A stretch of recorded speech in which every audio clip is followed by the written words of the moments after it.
Tiempo Digital México presenta Rock, Cine y Comics, la entrevista con Carlos Cajero.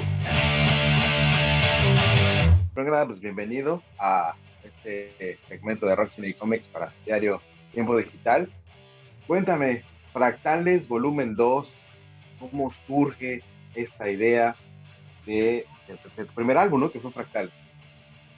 Pues fue como un accidente porque, haz de cuenta, cuando comenzó 2020, pues yo como que el plan era como que hacer la gira de 30 años de Cuca, promover el disco Pornoblatea, que es el tercero que hacemos juntos y que yo siento que es el más chido de los que me ha tocado hacer.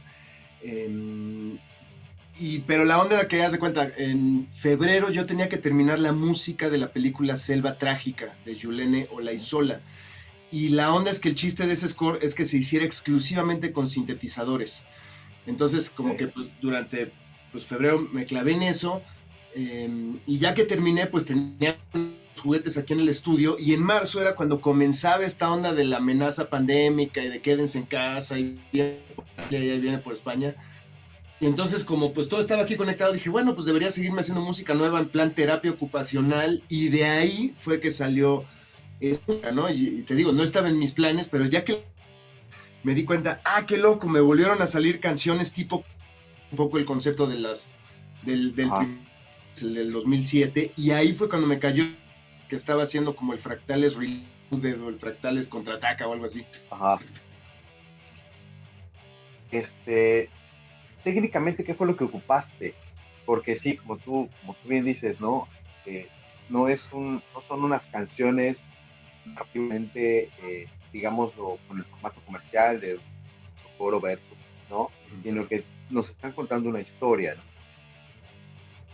Sí, pues haz de cuenta, en cuanto de aparatos, a diferencia del primer Fractal, muchísimas liras, pero están muy procesadas, o sea, como que el chiste era como que maquillarlas para que pensaras que eran sintes, ¿no?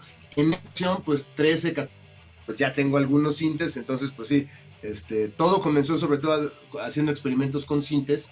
Y te digo, el concepto de las canciones collage venía como con la idea esta de pintar la música, pero de una manera que percibieras que la canción está pasando por 3 o 4 escenas distintas, ¿no? Normalmente como que la música se vuelve un solo evento musical continuo, un disco de una banda, y me dices, bueno, pues los 4 tocaron la canción de principio a fin, ¿no? Y así como suena el disco, seguro así han de sonar sobre un escenario. Y el concepto de Fractales es como un laboratorio donde la canción, te digo, sus partes no están fusionadas en un solo evento, sino como que el énfasis está en la canción y en la fracturación de la narrativa. Y la gente, justo el primer disco Fractales lo percibía como muy cinematográfico, pero no necesariamente porque dijeras, es que esta canción me suena como a tal película o algo así, sino más bien por esta lógica de que, no sé, yo me imagino que el editor de una película se junta con el director y tienen muchísimas tomas aisladas de un chingo de cámaras, y entre ellos ya es donde, entre ellos dos deciden qué poner en qué orden para generar esta narrativa, pero es a partir de muchas tomas individuales, ¿no? Entonces eso es un poco la manera en la que ese disco se acercaba a la narrativa cinematográfica, porque pues parecía que la canción pasaba por escenas o distintos momentos o distintos capítulos, por así decirlo. ¿Qué tanta influencia? Veo que tiene muchísima influencia el cine y música, ¿no? En el primer disco está esta canción que se llama Pájaros, inspirada en la canción de Kubrick. Ahorita, ¿no? También Taxi Driver tiene un papel importante en este disco. Sí, pues en realidad, o sea, casi todos los títulos del primer Fractales y la mayoría de hacen alusiones a películas. Muchas son como películas viejas que a lo mejor, pero pues sí, o sea, desde hay como una conexión con lo visual o lo audiovisual. Ese disco incluía, o sea, originalmente era doble CD y DVD, y en el DVD le hice como a varias canciones como un complemento audiovisual, o sea, no los pensaba como videoclips, sino más bien una manera de ilustrar esto de que pues la canción de aquí a acá es una primera parte y luego de este punto a este punto la canción pasa a una siguiente parte, ¿no? Entonces como que los visuales de ese disco estaban como para percibir de dónde a dónde eran las secciones de una canción. Y curiosamente, gracias a ese disco, la Cineteca me invitó a una película muda no, y es que en tu disco Fractales se oye que se gusta mucho el cine. Y entonces, como era una película muda, yo les pregunté, oigan, ¿tienen un piano ahí en la Cineteca? Y me dijeron, sí. Entonces, como que toda esa musicalización la toman a partir de un formato acústico. Ellos pensaban que yo iba a hacer algo similar a lo de Fractales, pero pues los dos primeros discos como que tienen una conexión muy grande con el cine, y eso fue que me empezaron a llegar invitaciones también a hacer la música de películas, ¿no? Entonces, como que siento, y haz de cuenta, mi primer recuerdo de haber ido al cine, mi papá me llevó a ver Help de los Beatles. Y como que también es como mi primer sensación en un toquín. O sea, aunque los Beatles tocando ahí, me llevó al Teatro Metropolitan, pues ahorita ya es más bien una sala de conciertos. Y era la primera vez que yo escuchaba música con unas bocinas de ese tamaño y a un volumen al que no la podría poner en casa, ¿no? O sea, entonces a mí como que ese momento de ver en el Metropolitan es como un recuerdo de estar en un toquín, por así decirlo, pero también de estar en un cine. Entonces como que siento que toda mi vida la música como que se terminan como complementando. O sea, es muy curioso cómo, o sea, esto del Beatles como que fue tomando un cauce pro que no era exactamente el que yo me imaginaba. Yo en algún momento haciendo el disco como, oye, y lo voy a subir nada más a plataformas de streaming o iré a maquilar un CD. O sea, yo sin maquilar un CD. Y de repente el Club del Rock and Roll, que es un sello, también es una tienda de viniles, pero también he hecho edición de algunos títulos, me buscaron y me dijeron, ¿qué onda? Oye, ¿no te gustaría que lo editemos en vinil? ¿No? Y yo así como, fallé. Y ya cuando me desperté les dije, a huevo, pues es el formato con el que me enamoré de la música, ¿no? Y entonces, pues eventualmente todo logró, ¿no?, transformar en esto, ¿no? Que me da gusto porque, te digo, cuando empezó el 2020 yo no tenía en mis planes hacer un disco solista y que pues actualmente como que ya tenga un primer vinil solista, ¿no? Es así como, no, pues es chido, o sea, como que permite recordar el 2020 que pues de todos modos ha sido un año como muy gacho, muy trágico para muchos, como un año en el que también sucedieron cosas chidas, ¿no? Hay un visual, ¿no?, que estrenaste, que lo dirige Steph Carell, ¿no?, precisamente de Rumble Driver. Sí, durante 2020 fui subiendo algunos avances, ¿no? Y la mayoría de ellos, o sea, eran como videos, ¿no? O sea, eran también como estos como clips visuales modélicos o geométricos o pachecos, ¿no? Que todo el tiempo estoy subiendo a redes sociales. Y de Rumble Driver, esta canción siento que mejor ejemplifica este concepto de canción collage, ¿no? Porque su sección, pues, yo estoy tocando las liras, el bajo lo toqué con un synth, programé las batacas, puse otros teclados, pero en la siguiente sección la canción era con motor y ahí es el Luke Ortega, uno de los invitados especiales, y bajo. Luego, en la siguiente sección la rola vuelve a acelerar, aparecen dos baterías al mismo tiempo. Del lado izquierdo, Frankie Mares de Troque, del lado derecho, Nacho González de la Cuca. En la siguiente sección la rola vuelve a frenar con motor, regresa la batería de Luke Ortega y aparece Andrés Landon, que es un músico chileno, tocando un solo de bajo bestial. Y en la última parte la rola vuelve a acelerar y ya están todos los invitados juntos en la cancha. Entonces, estas canciones collage permite hacer como distintos experimentos. El formato de canción, ¿no? O sea, con la forma, la estructura. Aquí el énfasis está en tiempo, el hecho de que se mueve. Normalmente las canciones conservan un solo tiempo desde que empiezan hasta que acaban, un beat, digamos un pulso, y aquí en cada sección el track cambia de pulso o cambia de velocidad, ¿no? ¿Qué guitarras utilizaste a la hora de grabar participación Fractales? Pues digo, está mi Les Paul de toda la vida, usé también la guitarra Castellanos Custom, el modelo Otaola que me hizo el maestro laudero Eduardo Castellanos. Y también en una canción usé una lira que conseguí a principios de cuando comenzaba la pandemia, que es una Joe Pass Epiphone, porque es una canción donde como que la lira va así como limpia, y es creo la canción en la que más acordes hay, o sea, de todas las rolas que he hecho es la canción en la que más acordes hay, ¿no? Okay. Y como que la armonía es como la más compleja, entonces por eso sentí que la Joe Pass era como la que había que usar en ese track. Oye, ¿tienes pensado presentar Fractales Volumen 2 en vivo ahora que acabe la pandemia, o harás un concierto virtual con estas nuevas modalidades que hay? No sé, es buena pregunta porque como que justo el concepto este de las canciones collage, que los invitados aparezcan al final de la rola, es como un concepto que siento que funciona muy bien en disco, ¿no? Así para escuchar la música. Pero en vivo es medio un problema y eso como que o sea, era la bronca que tenía para llevar el primer Fractales al escenario, porque si te subes a un escenario y hay un baterista y un bajista, pero empieza la canción y ellos están así y se tienen que esperar 2 minutos antes de tocar, es como anticlimático, ¿no? O sea, como que cambiar el foco de lo electrónico a lo ejecutado, como que en un disco funciona muy bien, pero escénicamente no tanto, entonces como que tengo que ver de qué manera invento alguna manera de trasladarlo al escenario, pero pues todavía no tengo muy claro cómo hacerlo. Ok, perfecto. Está sonando ya en todas las plataformas digitales. Además de hacerlo en LP, ¿piensas lanzarlo en formato CD? No sé bien aún, o sea, yo creo que pues me esperaré a ver qué tal le va al vinil, ¿no? Porque es como la primera vez que edito música solista con este formato, ¿no? Entonces, como pues tengo que ver qué tal se mueve. Y de todos modos, digo, a finales del año pasado, como entiendo que no todo el mundo son fetichistas del vinilo, no todo el mundo tiene una tornamesa, de todos modos la música también está en Bandcamp, ¿no? Que es una plataforma en donde, pues, sobre todo los músicos, como que tienen ahí material como para conectarse con más músicos o personas que, pues, como que cachan que Bandcamp es una manera también como de apoyar directamente a los músicos. Y pero te digo, a finales del año pasado la música apareció en Bandcamp, a principios de febrero ya aparecieron los viniles, llegaron los viniles, y ahorita a mediados de abril ya está en todas las plataformas de streaming. Entonces digamos como que ya finalmente la música ya está ahí afuera en todos estos formatos, y pues ahorita pues veremos qué tal le va y la gente cómo se viaja con ella. Está muy alucinante, la verdad, yo ya es la cuarta, quinta vez que lo escucho completo.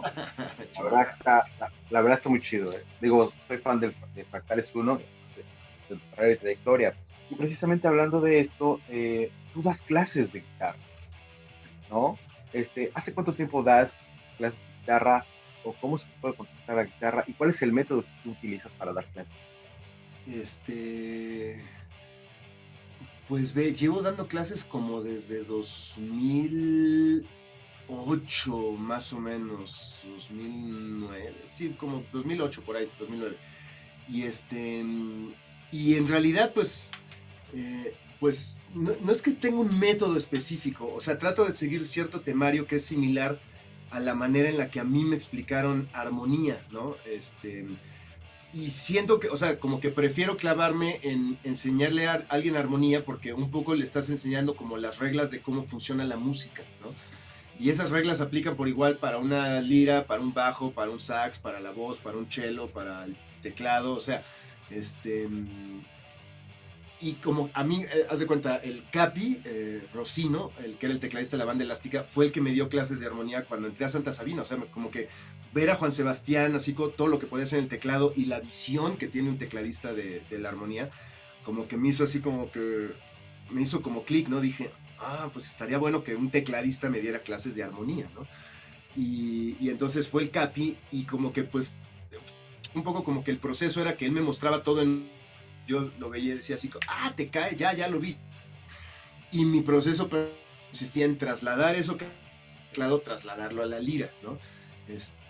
Y entonces como que trato de aplicar algo similar, o sea, aunque lo hagamos a través de una lira, generalmente a mis alumnos también les digo que tengan la referencia visual de un teclado, ¿no? Porque es como si te explicaran el mismo concepto en alemán y en francés, ¿no? O sea, seguro en cada idioma como que se entiende o se describe de una manera distinta y si entiendes ambos, como que te da una visión como más global del asunto, ¿no? Y generalmente, o sea, también lo que sucede es que pues, los distintos alumnos tienen como distinto nivel, o hay ciertas cosas que ubican, ciertas cosas que no, ciertas cosas que son las que quieren aprender, ¿no? Entonces, como que más bien lo voy llevando de acuerdo a la información que ya traiga el alumno y hacia dónde quiere que llevemos las sesiones. Ok. Has tocado en varias bandas, Alejandro. Santa Sabina, se acaban de cumplir 10 años del aniversario luctuoso de de Rita Guerrero. Tú formas parte y conviviste mucho con ella. ¿Algún recuerdo que tengas de Rita Guerrero? No, pues muchísimo, man. No, pues muchísimos. O sea, yo entré a Santa en el 94 y y me tocó pues vivir desde ahí hasta pues todo lo que sucedió en 2019, que fue el momento en el que nos juntamos para celebrar los 30 años del primer concierto, hacerle un homenaje a Rita y a Julio, que ya no están con nosotros. Y y pues haz de cuenta ahorita que comentabas lo de las clases, yo siento que tus primeros maestros, por así decirlo, son los discos, o sea, los discos que te motivan, que tu atención deje de estar en otros lados, y se enfoque a la música. Por ejemplo, los que te motivan a tomar un instrumento y a tratar de hacerlo sonar como ese disco que te gusta tanto, esos son tus primeros maestros. Pero luego cuando estás en un ensayo o en un escenario con otros músicos y hacen entre todos que la música cobre vida, no estás tocando contra los discos, que es algo estático, sino estás tocando con otras personas, ¿no? Entonces ahí comienza un nuevo de aprendizaje, empiezas a entender como pues sobre las dinámicas, los matices, tiempo hacia adelante, jalar el tiempo hacia atrás, a ayudar a que otro instrumento quede en primer plano y apoyarlo, ese tipo de cosas. Como que las personas con las que tocas, yo siento que se vuelven tus siguientes maestros de música, ¿no? Y pues he tenido pues la suerte de pues poder aprender mucho de muchísimas personas, pero siento que mis maestros más importantes pues fueron Rita, Poncho, Patricio y Juan Sebastián, que era la alineación de Santa Sabina a la que entré en el 94, ¿no? Y ahí pues inmediatamente que pues mi nivel como persona pues dio un salto cuántico pues al estar rodeado de gente con tanto talento, ¿no? Oye, con la Cuca, tú entraste en el 25 aniversario en la Cuca. Y en una entrevista te decían si te veías celebrando el 25 aniversario. Y pues, quién sabe, ¿no? Para esta revista del Conejito.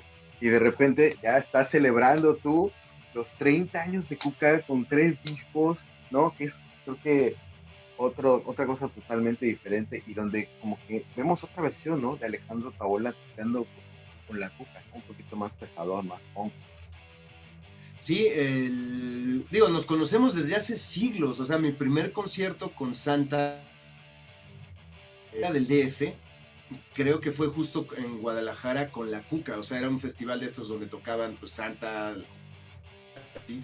Bandas que compartíamos sello, y entonces nos conocemos desde hace mucho tiempo, somos muy amigos, José me ha invitado a grabar en varios de sus proyectos solistas, y pues como dices, cuando un año antes de que fuera el 25 aniversario, de repente me busca José y me dice, oye, pues pues lo que pasa es que aquí hubo un divorcio, acá nos separamos, hubo un truene, y pues nos gustaría probar cómo suena la cucaracha contigo, ¿no? Igual y si no funciona, pues capaz que ahí pues la dejamos morir.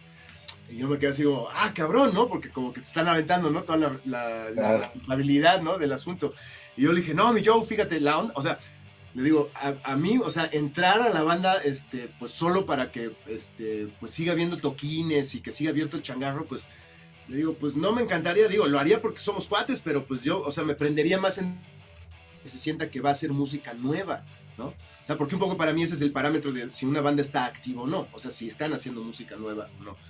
Y entonces me dijo, sí, pues hay que juntarnos y pues ver cómo se siente la onda y la vibra, ¿no? Le dije, sí, por supuesto. Y entonces quedamos un fin de semana, yo me iba a lanzar a Guadalajara a ensayar, llegué manejando con mi equipo y todo, ¿no? Yo venía así en coche, pam, pam, pararán, tan, tan, tan. Y ya que estuvimos en el cuarto de ensayo así con todo conectado y así, pues yo me quedé así como pensando, bueno, ¿y a qué rola quiere que le demos? José muy mañoso dice, ¿no traes algún riff, alguna idea tuya? Y yo, pues sí venía preparado, a ver cómo ven esto, chas. Y toqué lo que eventualmente se convirtió en Arre Lulú, o sea, como que lo toqué y entonces, pues Carlos y Nacho empezaron a tocar encima, José empezó así como a gritar, empezó a sonar chingón, les dije, bueno, y tengo una parte B, o sea, fíjese, a ver, montemos esto. Entonces ya lo montamos y estábamos alternando parte A, parte B, parte A, funcionaba. Y le digo, bueno, y ya, imagínense, también puede bajar y entra esta parte C en este punto. Ya lo montamos, José puso ahí como una melodía guía, la grabamos en una hora ya teníamos un boceto de una canción nueva. Y te dice, ¿y qué onda? ¿Nadie más trae una idea? Y Carlos dice, sí, sí, sí. Pum, pum, pum, y empezó a tocar la que se convirtió en VIP, ¿no? Otra canción. Y los primeros 2 días se trataron de eso. O sea, como que en 2 días hicimos como 10 canciones, que creo que como 6 acabaron el disco nuevo. Y ya para el tercer día, pues sí, nos pusimos a ensayar como pues, el set, ¿no? De las cosas que había que tocar en vivo. Pero después de los primeros 2 ensayos, pues sí era muy evidente que pues había como energía, ¿no? Entre nosotros. Y ellos habían pensado en mí porque a lo largo de los años, en Guadalajara y también aquí en el DF, se hicieron algunos tributos a Zeppelin, a Led Zeppelin, con pues, distintos músicos especiales invitados de distintas bandas. Y yo era uno de ellos, y entonces varias canciones las tocamos Carlos, Nacho y yo, ¿no? Entonces nosotros tres nos volvíamos la base de Zeppelin, ¿no? Y entonces sonaba chingón. Y por eso fue que dijeron, pues con Otaola sonaban bien cabrón las canciones de Zeppelin. A ver, veamos qué tal suena, ¿no? Ahora la cuca con él, ¿no? Y pues funcionó chingón, pues te digo, discos juntos. Y, creo que a nivel de la química interna, pues lo alcanzo a percibir porque yo no estaba ahí antes, ¿no? Lo que llevó al divorcio que se dio, pero sospecho que a nivel de química interna, como que esta nueva versión de la banda, pues creo que a ellos, lo que estaban buscando, ¿no? Sí, no, y la verdad que suena la Cuca Alex Otaola. Oye, también estuviste en la Barranca. ¿Qué te dejó tocar con la Barranca? ¿Qué te dejó tocar con Manuel Aguilera? Es particular en el sentido de que he sufrido muchas migraciones de músicos que están un tiempo y después deciden emigrar, ¿no? Entonces yo primero estuve como músico invitado sustituyendo al Cox. Entonces como que las primeras cosas que tenía que tocar yo eran los violines que tocaba el Cox y algunas liras que él también tocaba en vivo, ¿no? Después, o sea, cuando yo entré, pues la alineación éramos José Manuel, Alfonso André y Federico Fong. Eventualmente Alfonso André necesitaba tener un sustituto, ¿no? Por si acaso, por si pues, no podía estar en algún evento. Chema era su sustituto y en algún momento Alfonso dijo, pues es que me tengo que ir a una gira con gente, entonces pues yo creo que pues, voy a dejar la banda por un tiempo. Chema se volvió oficialmente el baterista, Federico Fong emigró y se fue a vivir fuera de México, entonces pues, Alonso, el hermano de Chema, pues también entró a la banda y de repente pues yo ya era la persona después de José Manuel que más tiempo tenía en la banda, pero era porque justo hubo una emigración de la alineación original. Y pues estuvimos tocando juntos un tiempo, hicimos 2 discos muy chingones, 2 y medio porque hay un EP también, pero eventualmente pues también hubo algunas diferencias entre nosotros y en 2007, 2008 creo,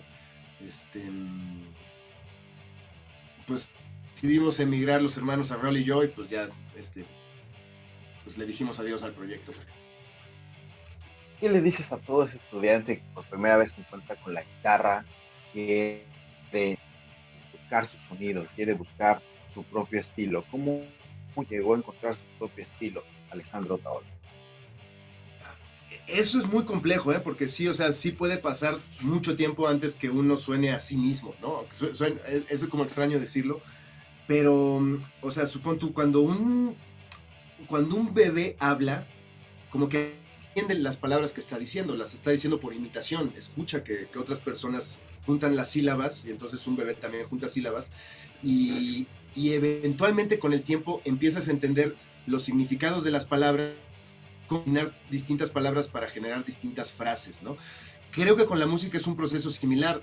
Las primeras veces uno por imitación, o sea, cosas que escuchas y que te gustan mucho, pues tratas de ver cómo se tocan y cubres cómo se tocan, pues chido, estás tocando lo que creó alguien más, y eventualmente con el tiempo como que logras encontrar como manera o estilo personal de componer o de tocar la lira, ¿no? O de frasear, y siento que lo más importante para eso es tratar de empaparse que se pueda, no nada más de música, ¿no? O sea, luego hay como una relación como en la cual pues si tocamos la lira pues solo oímos a güeyes que tocan la lira, ¿no? Y todos pasamos por un proceso de que pues cada vez te va pantallando pues alguien que toca más rápido, ¿no? Y mete más notas, puta, y más, entonces hay como una especie como de situación como de que estás viendo las Olimpiadas O sea, quieres aplaudirle al que toque más rápido, ¿no? Pero eventualmente también te van cayendo otros 20 de que pues la música también es comunicación y a lo mejor pocas notas comunican más que lo que comunican muchas notas, ¿no? Y luego esos 20 me empezaron a caer cuando me empecé a clavar en otros instrumentistas, en músicos que no necesariamente tocaban la lira. Y a preguntar, esos solos de trompeta de Miles, ¿no? ¿Cómo los podría replicar yo desde mi instrumento, ¿no? O ciertas frases de ciertos tecladistas o ciertas maneras de mover los acordes y eso, como que me quedaba así y decía, órale, eso suena increíble. ¿Cómo le podría hacer la lira para asemejar, ¿no?, eso que estoy escuchando? Y creo que cuando sucede eso, de que empiezas a escuchar la música como música, ¿no? Como algo que no necesariamente tiene que ver de la lira o de un instrumento de cuerda, sino que un instrumentista puede hacer toque, ¿no? O que transmita. Entonces, en ese momento creo que dejas de percibir tu instrumento como, o sea, más bien, quizás dejas de percibirte nada más como alguien que toca la lira, y entonces tu instrumento principal se vuelve la imaginación o tu oído, y a partir de ese momento creo que te vuelves un músico, ya no nada más una persona que toca la lira, ¿no? Pero entonces te digo, creo que, o sea, el camino de lograrlo es tratar de absorber la mayor cantidad de música posible. Alejandro, pues te agradezco muchísimo el tiempo, la entrevista. La verdad ya tenía rato que quería entrevistarte, pero muchísimas gracias. Nada más, antes de terminar, acostumbro a los entrevistados a hacer una pregunta, 5 preguntas, y me contestas lo primero que te venga a la mente, ¿va? Ok. Si tuvieras algún superpoder, ¿cuál sería?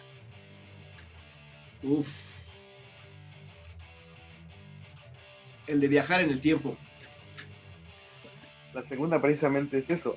Si pudieras viajar en el tiempo, ¿a qué época te gustaría viajar? Me gustaría viajar a 1970, que es cuando podría haber visto en vivo a Miles Davis en su etapa eléctrica, a Frank Zappa, con la música que hacían entonces, a Pink Floyd y a Led Zeppelin, a Soft Machine, o sea, como que, o sea, digo, se ve que soy un pegadazo y me quedé en el progre, pero como que en esas épocas eran, o sea, sobre todo me gusta porque eléctricos, ¿no? El Fender Rhodes, usar bajo en lugar de contrabajo. Miles le ponía un pedal de wah a la trompeta porque quería sonar como Hendrix.